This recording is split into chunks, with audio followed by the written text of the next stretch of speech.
My name is Cassie. I'm 35 years old. I married Wilfred 5 years ago.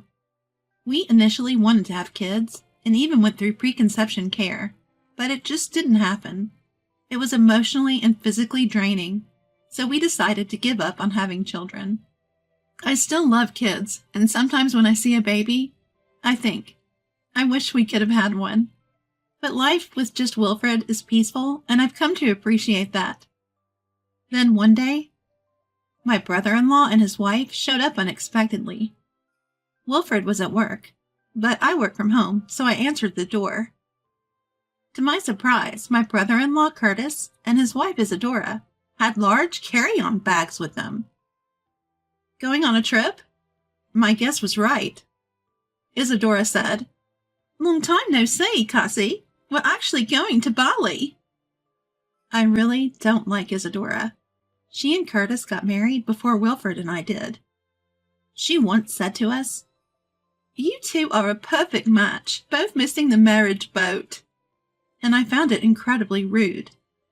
Isadora loves to brag about Curtis working at a top-tier company. She never misses an opportunity to say, "My Curtis works at a prestigious company." And it's always annoying. What I hate the most is her making fun of our infertility. She knew we were doing preconception care, but said, "Doesn't preconception care feel unnatural? Will a child born that way even grow up properly? A naturally born child is always best, like our daughter Sasha." So it wasn't surprising that she came to brag about her trip to Bali. I was about to say, "Have a good trip," and close the door when Isadora said, "Wait," and pushed her 3-year-old daughter Sasha towards me. "We came to leave Sasha with you.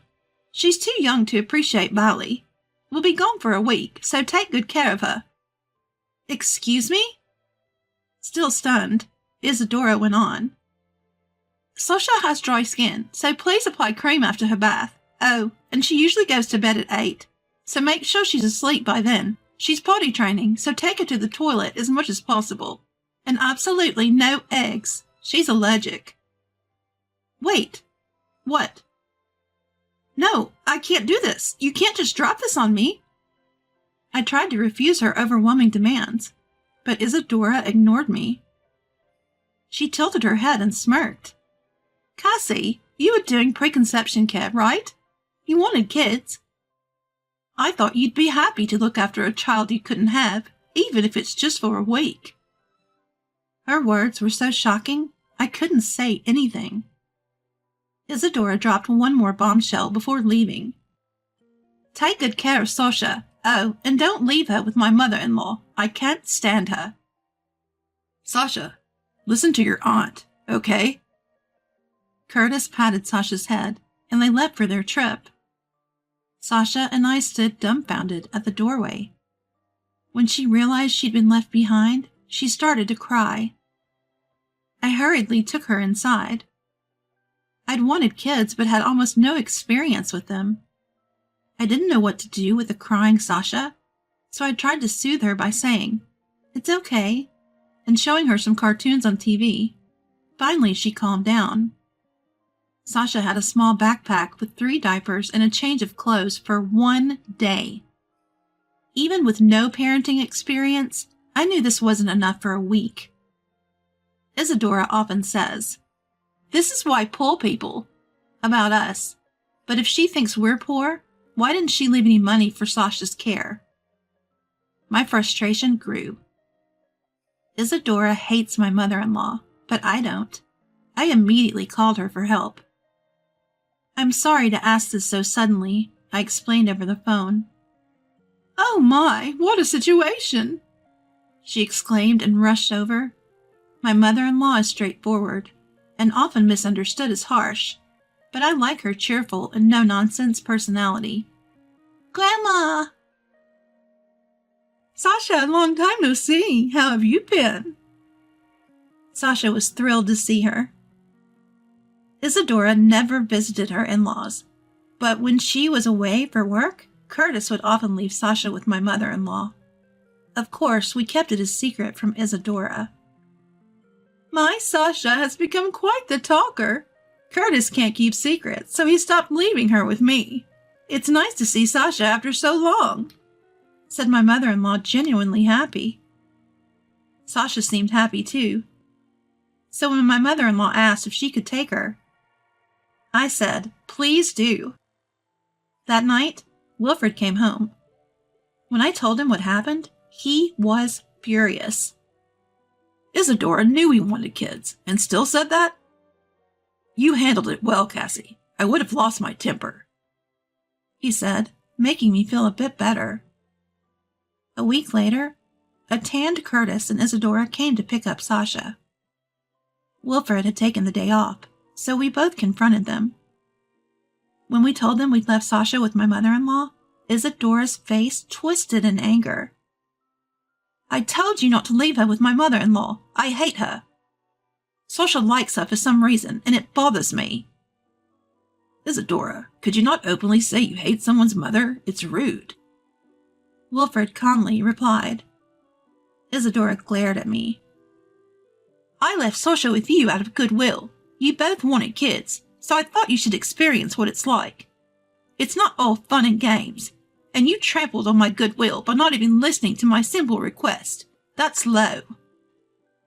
Her audacity left me cold. I snapped. People probably got mad at this. I confronted Isadora with the words that came to my mind, which had become strangely calm. "The ones who are low are you and Curtis." "What?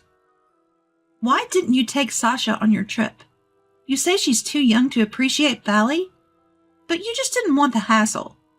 And leaving her for a week with only 3 diapers and 1 change of clothes, what's that about?" "Well, would you normally leave your egg-allergic child with someone else, even a relative?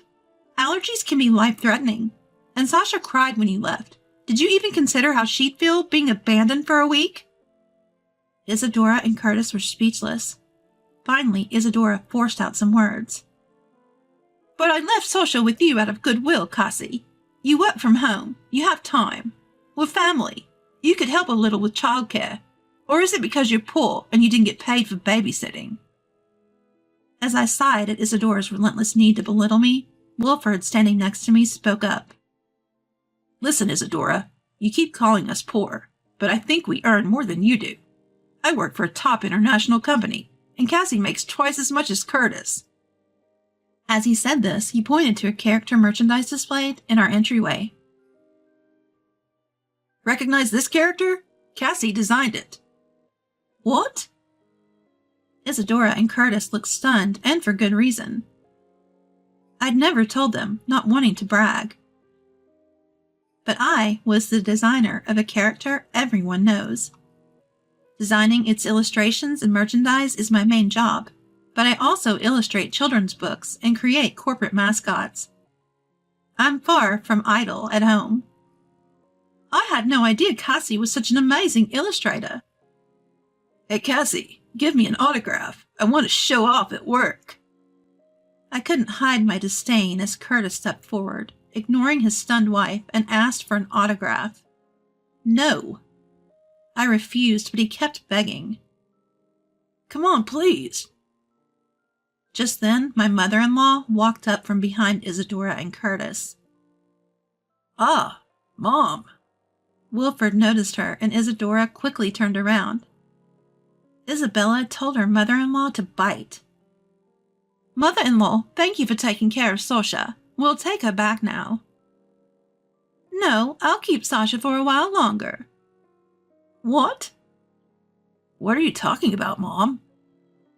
Isadora and Curtis half smiled, thinking my mother-in-law was joking, but she was serious. "Have you been feeding Sasha properly?" My mother-in-law had been concerned that Sasha was smaller than other kids her age. After cooking for her every day, being mindful of her egg allergy, Sasha had said, "Mom and Dad never cook."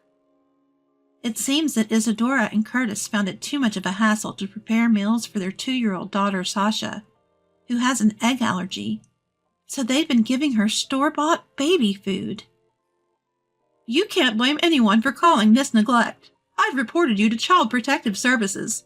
I've also offered to take care of Sasha for a while, so you two should go home," said the mother-in-law, who had worked as a public health nurse for many years and was very knowledgeable about child development.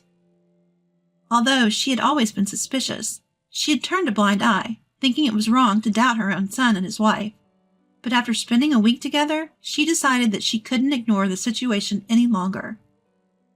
After a heated argument at the front door, Isadora and Curtis retreated, unable to withstand the mother-in-law's forcefulness.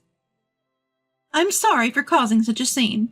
Don't worry, I'll take care of Sasha," she said before leaving. Within a month of this big commotion, Curtis showed up unannounced at our house. Apparently, his affair had been discovered. He had lied about going on a business trip abroad and was caught meeting his mistress. Isadora kicked him out. Initially, he went to his parents' house, but since Sasha was there, his father-in-law kicked him out. And he had no choice but to come to our place. Of course, we have no obligation to hide Curtis at our house, so Wilfred and I flatly refused.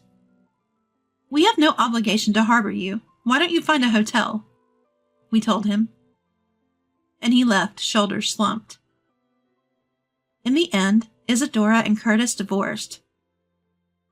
Curtis gained sole custody and moved back in with his parents after apologizing. I've heard from my mother-in-law that he's working hard to be a good dad to Sasha now, I learned. Isadora, who had not been properly raising Sasha, lost custody and broke down crying during the negotiations. She quit her job and returned to her parents' home in the countryside. It was pitiful to see Isadora, who had always acted so superior, end up broken and retreating to the countryside. "Auntie, did you come to play again today?" "Yeah, what should we play today?" "Let's play house. You'd be the baby, and Sasha would be the mom."